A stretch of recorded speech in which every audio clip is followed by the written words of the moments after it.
역사적인 순간을 함께했습니다.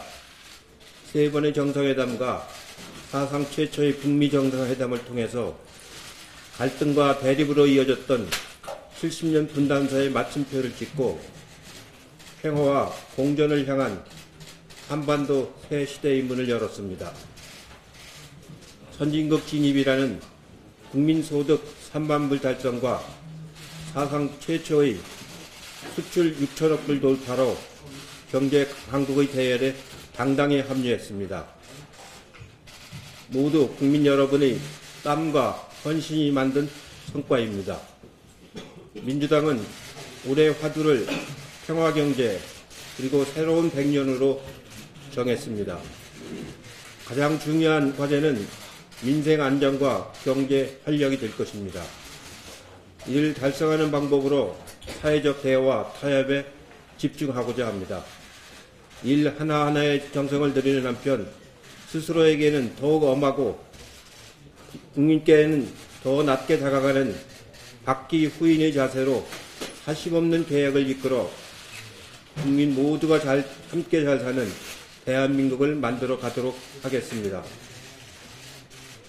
존경하는 국민 여러분, 지난 한 해 문재인 민주당 정부는 국민의 삶과 관련된 적지 않은 변화를 만들어냈습니다.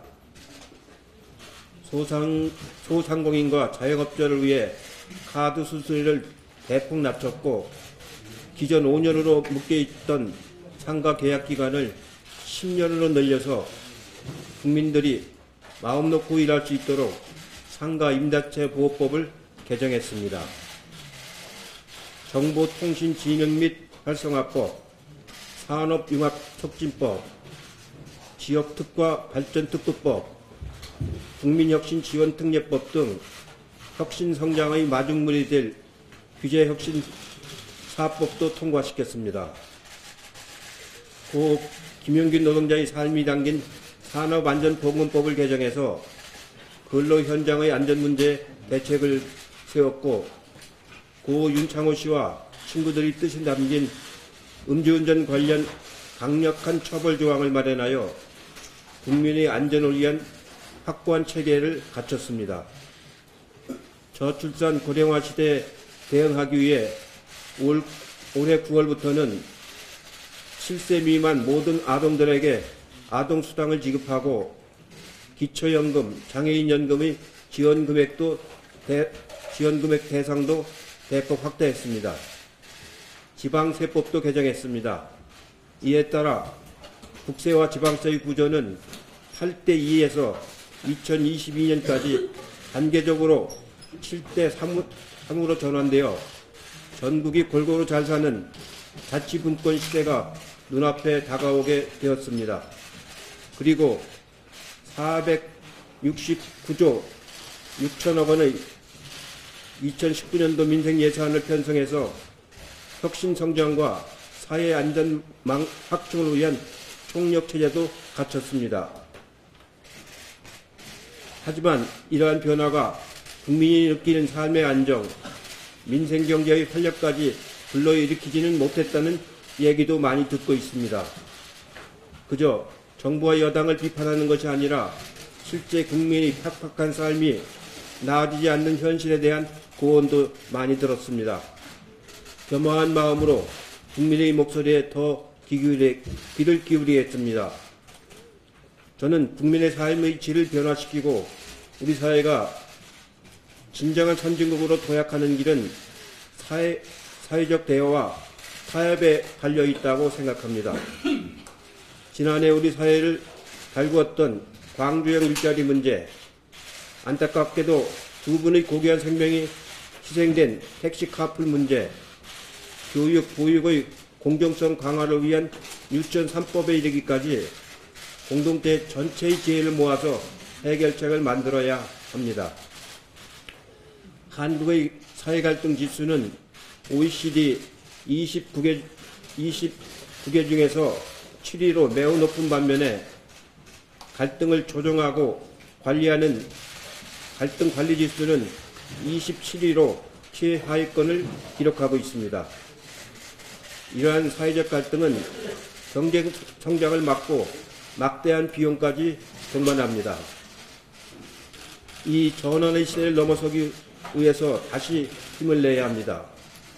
우리 사회는 지난 70년 전쟁과 분단, 독재의 시대를 뛰어넘어 오늘에 이른 위대한 승리의 경험과 도전정신을 갖고 있습니다. 해답은 경제적 역동성을 높이면서 사회 안정성을 강화하는 것입니다. 보수의 야당이 주장하는 낙수효과는 그 효과가 이미 다했습니다. 과거 10년 동안 이어졌던 보수 정권의 실험은 실패했습니다. 사회 안정성을 높이는 것은 단순히 최저임금을 올리자는 뜻이 아닙니다. 사회적 약자에 대한 보호만 강화하자는 주장도 아닙니다. 이 땅에 사는 모든 사람들이 나라가 나를 지켜주는구나, 우리 사회가 내 삶을 책임지는구나 하는 확신이 생겨야 합니다. 보육, 교육, 주거, 일자리, 건강과 국민 안전에 이르기까지 큰 걱정 없는 사회를 만들어야 합니다. 이러한 사회적 안정성이 높아지고 정책에 대한 신뢰가 생길 때 실패를 두려워하지 않는 한민족의 DNA가 다시 살아나고 새로운 도전정신과 경제적 역동성이 우리 사회에 활력을 줄 것입니다. 우리는 할 수 있습니다.